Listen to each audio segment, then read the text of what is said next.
National Weather Service in Milwaukee has issued a severe thunderstorm warning for Iowa County in south central Wisconsin, Jefferson County in southeastern Wisconsin, southeastern Dutch County in southeastern Wisconsin, Dane County in south central Wisconsin, northeastern Lafayette County in south central Wisconsin, northern Rock County in south central Wisconsin, Greene County in south central Wisconsin, until 4:45 a.m. At 3:52 a.m., severe thunderstorms were located along the line extending from near Rio to near Wanakee anymore, moving southeast at 45 miles an hour.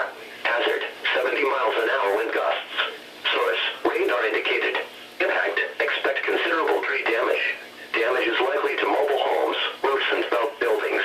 Locations impacted include